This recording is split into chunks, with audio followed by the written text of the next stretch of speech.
चंपई सोरेन मंत्रिमंडल में जगह बनाने में आखिर कौन सफल होगा, इस पर सस्पेंस बना हुआ है। चंपई सोरेन सरकार का पहला मंत्रिमंडल विस्तार 16 फरवरी को होगा। बता दें कि कैबिनेट का विस्तार आज होना था, लेकिन ऐन वक्त पर इसे टाल दिया गया। मिली जानकारी के अनुसार राज्यपाल बाहर जाने वाले हैं और राहुल गांधी की न्याय यात्रा 14 फरवरी को झारखंड में है। उसको देखते हुए 16 फरवरी को शपथ ग्रहण समारोह निर्धारित किया गया है।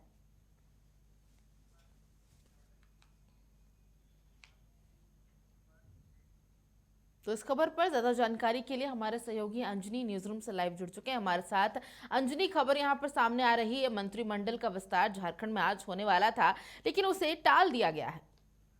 हाँ, देखिए, कल जो खबरें आ रही थी कि आज 2:30 बजे राजभवन के बिरसा मुंडा मंडप में मंत्रिमंडल विस्तार को लेकर शपथ ग्रहण होगा।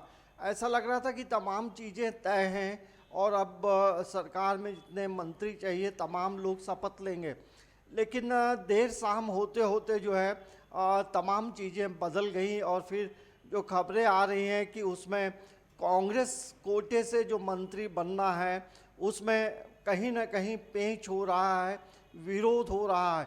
और यही वजह है प्रभा की कल जो झारखंड कांग्रेस के जो प्रभारी हैं मीर साहब, वो रांची में थे और कांग्रेस भवन में काफ़ी देर तक बंद कमरे के अंदर बैठक चली और बैठक के बाद वो दिल्ली रवाना हुए। तो ऐसी संभावना व्यक्त की जा रही है कि कांग्रेस कोटे से जो मंत्री पहले रहे हैं, अब उनका जो वर्क रिपोर्ट होगा वो देखा जाएगा और कुछ जो नए चेहरे हैं उन्हें मौका देने की बात कही गई है।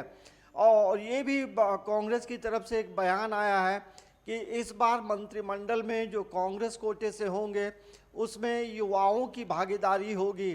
तो जब युवा शब्द जुड़ जाता है तो उसमें आप देखेंगे 2-3 चेहरे ऐसे हैं जिसका लगता है इन चेहरों में किनका किस्मत चमकेगा।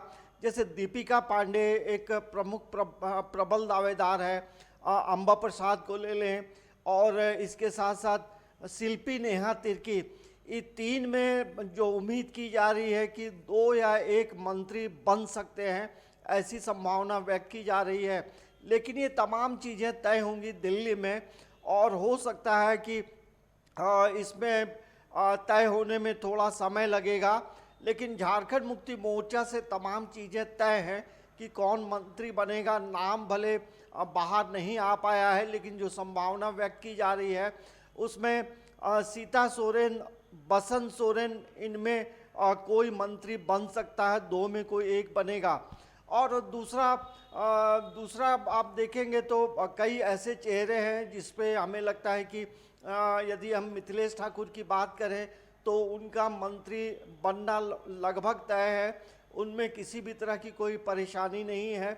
और हमें लगता है कि नए चेहरों में जिस तरह से मैंने कहा कि बसंत सोरेन, सीता सोरेन, ये प्रबल दावेदार लगते हैं। दूसरी एक बात है कि जो कुर्मी कोटे से भी किन्हीं को मंत्री बनाना है जेएमएम में, तो हमें लगता है कि मथुरा महतो का भी नाम जो है काफ़ी रेस में है।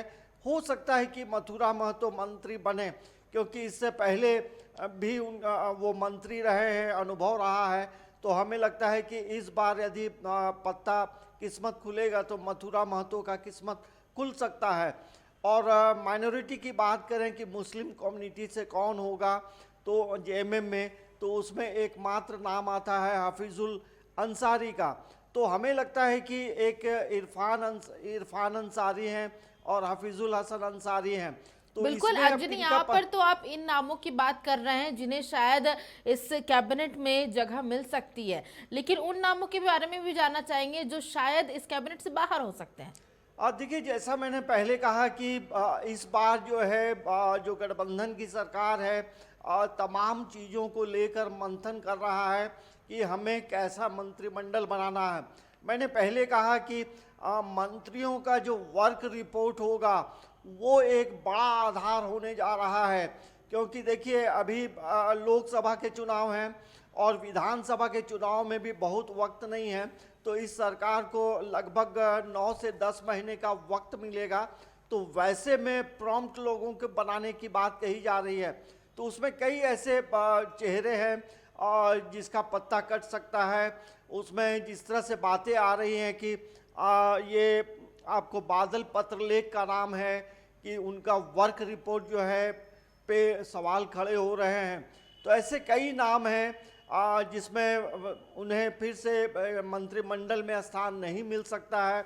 लेकिन इतना जरूर है, मंत्रिमंडल में कई नए चेहरे होंगे। बिल्कुल। एक और आखिरी सवाल रहेगा अंजनी आपसे, सोरेन परिवार की बात करें, शिबू सोरेन के परिवार की, तो उस परिवार से कितने चेहरे सामने आ सकते हैं? सीता सोरेन भी है, बसंत सोरेन भी है, तो क्या लगता है? देखिए, सीता सोरेन, बसंत सोरेन दो ऐसे चेहरे हैं जो गुरु जी के परिवार के हैं। एक बेटा है और एक बड़ी पुतोह है। तो हमें लगता है कि जिस तरह से मैंने सीता सोरेन से विधानसभा में बात किया था, तो उनका कहना था कि तमाम जगहों से फ़ोन आ रहे हैं और आप पत्रकार लोग भी सवाल पूछ रहे हैं। तो ये तमाम चीज़ें तय करेंगे बाबा, बाबा यानी गुरु जी तय करेंगे। तो हमें लगता है कि देखिए, सीता सोरेन को भी काफ़ी लंबे समय से वो विधायक रही हैं और बसंत सोरेन, हो सकता है बसंत सोरेन डिप्टी सीएम बने, ये संभावना व्यक्त की जा रही है। या ऐसा भी होगा कि सीता सोरेन, बसंत सोरेन दोनों मंत्रिमंडल में शामिल हो सकते हैं। तो एक इस बार का जो मंत्रिमंडल होगा उसमें कई बिल्कुल नए चेहरे अंजनी, देखने को और जरूर मिलेंगे। जब सदन में विधानसभा विशेष सत्र चल रहा था, तब आपने भी सीता सोरेन से बात की थी, इसके बारे में जानना चाहा था, तो उनके रिस्पॉन्स से कहीं ना कहीं ये लग रहा था कि उन्हें खुद भी काफी उम्मीद है कि वो इस कैबिनेट विस्तार में शामिल हो जाएंगी। देखिए, सीता सोरेन काफ़ी लंबे समय से वो विधायक रही हैं और एक ऐसे परिवार से आती हैं जहाँ की राजनीति की जो तमाम चीज़ें हैं वो समझती हैं। तो हमें लगता है कि एक बार हो सकता है कि उन्हें मौका मिले, क्योंकि कई मामलों को लेकर वो भी काफ़ी मुखर रही हैं। तो अब तमाम चीज़ें जेएमएम ने तय कर रखी हैं, लेकिन कौन होगा ये हम तमाम चीज़ें हम बिल्कुल संभावनाओं पे अंजनी, 16 बातचीत कर रहे तारीख हैं। को ही अब ये सामने आ पाएगा कि जो कैबिनेट का विस्तार होता है उसमें कौन से चेहरे शामिल होते हैं और कौन से चेहरे बाहर जाते हैं। बहुत बहुत शुक्रिया तमाम जानकारियों के लिए।